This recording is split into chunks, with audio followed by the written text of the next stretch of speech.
Now, dear friends, we come very close to the difference between Jainism and Buddhism.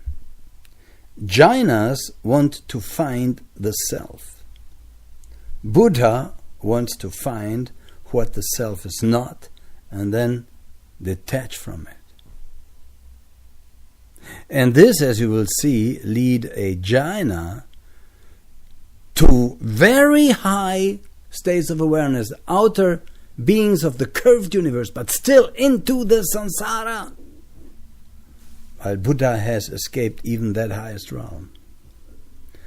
And in order to understand why the Jainas do not reach nirvana, but still can reach it, of course, from their point of awareness where they are. But for now, Jainism, or the austerities, or the tapascharias, lead to the curved, to the outer end of the curved universe, to highest heavenly realms, but not yet nirvana. And let's see why. The Jainas try to find the self.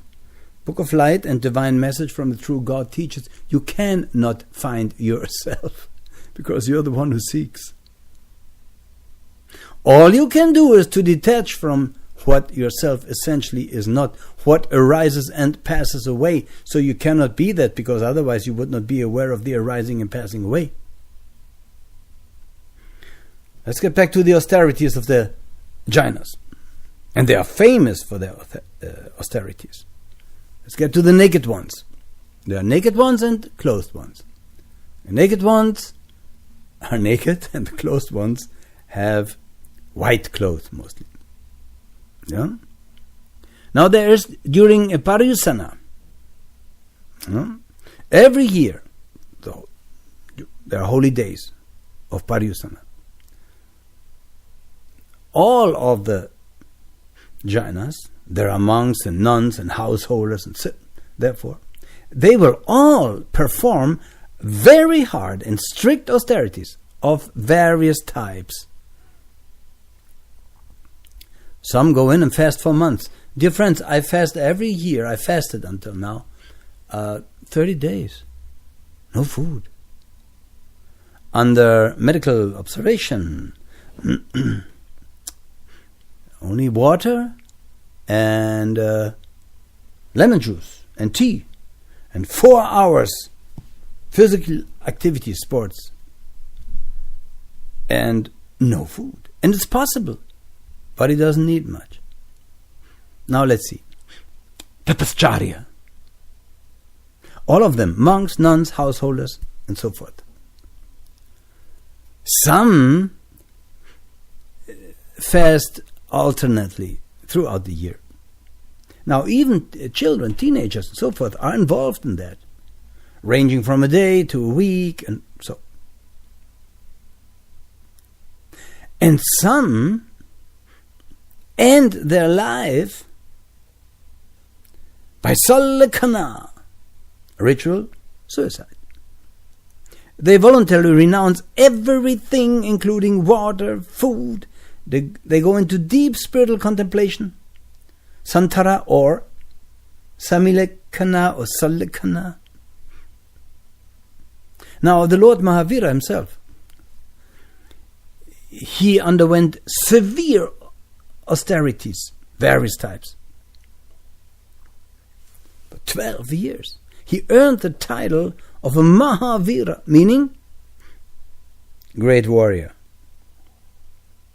They gave him also the title Dirga Tapasvi,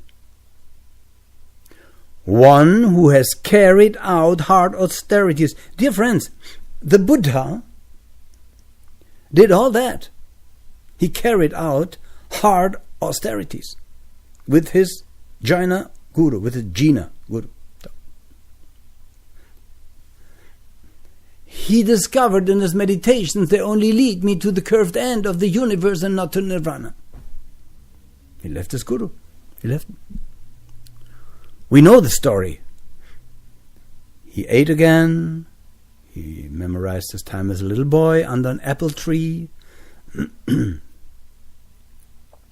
And he attained nirvana without austerity.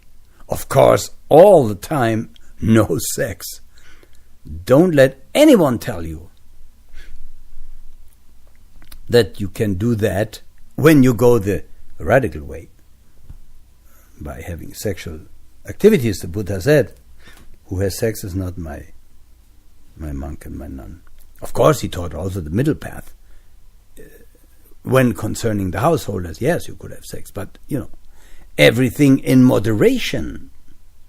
You will not reach nirvana in this life, but you will be on the path, and dear friends, we are on the path here. We all together, we belong where we came from. We don't belong here. And I don't say it hateful, I don't say it depressed. It's reality. If we would belong here, we would stay, we would remain. No?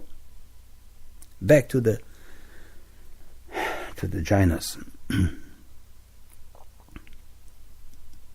Now, the performance of penances. This is a process of nirjara. You see, by that you shed away accumulated karma in one life.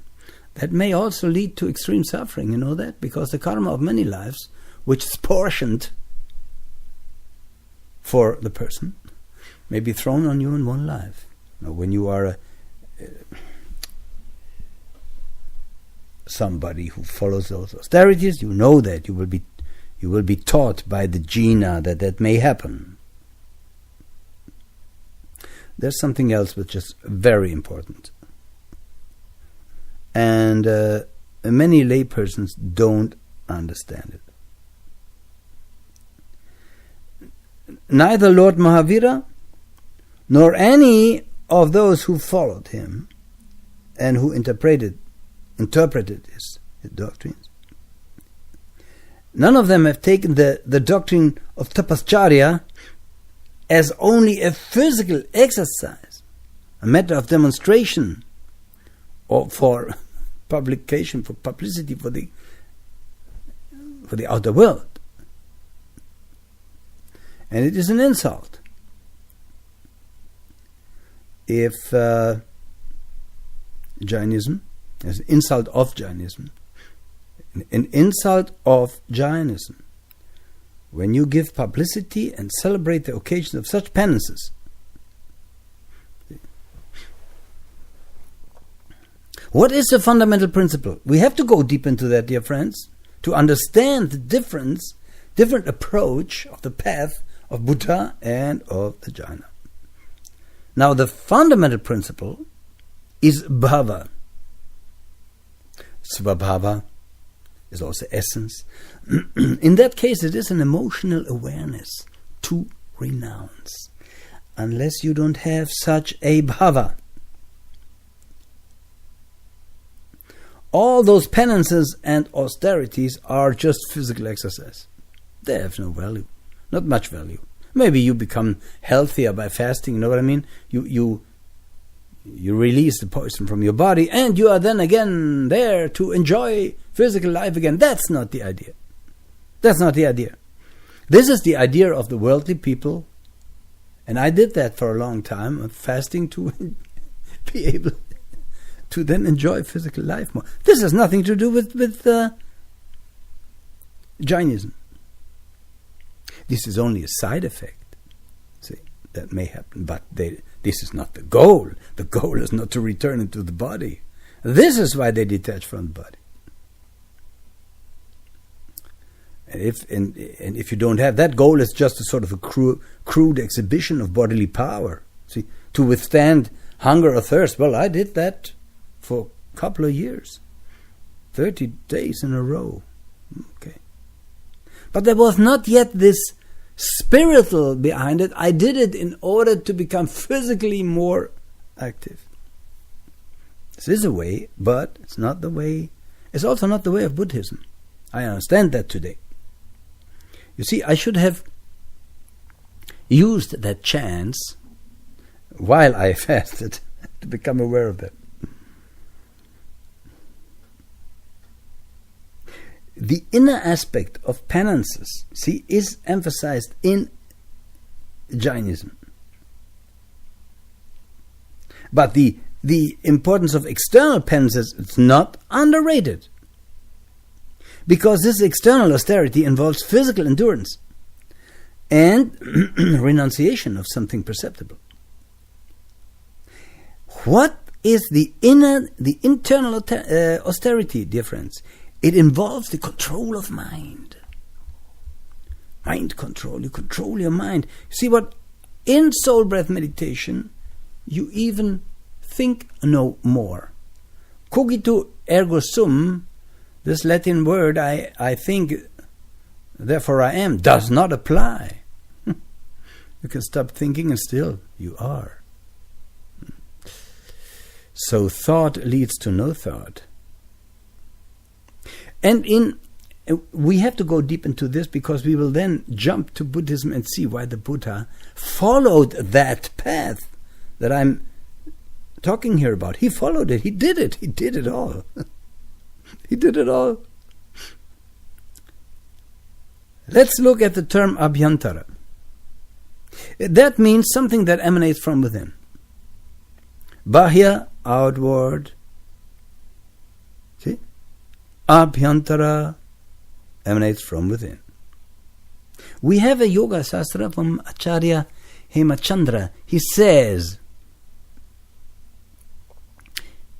Nidyara karane bahyat sreshtham abhyantaram tapah.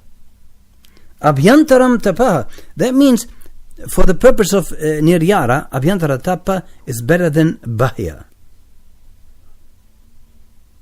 See? Because he said that which emanates from within is better than the outward. But he meant by that, dear friends, and dear Jainas, if you listen to that, he said this because one should first improve the inner tendencies of mind and practice, if you want to be a Jaina, those austerities which grow from within yourself.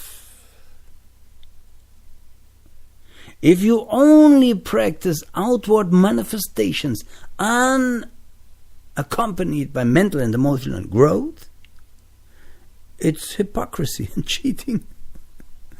This is how strict and radical Jainism is. Yeah? And we have in Jainism, and Buddha went through all these categories of abhyantara tapa, prayas, citta, resulting in the vow resulting from carelessness, negligence, vinaya, respect for the virtues, and I think vayavritya, rendering of personal and impersonal service, and so forth, and yutsarga, this is discarding ego of the sense of possession, and the dhyana, meditation, to increase the power of concentration by making the mind steady. This is soul breath meditation. And these abhyantara tapa, they are cultivated by the mind, dear friend, by the mind. And this is very, very important to understand that. This is the involvement of the mind in these tapas.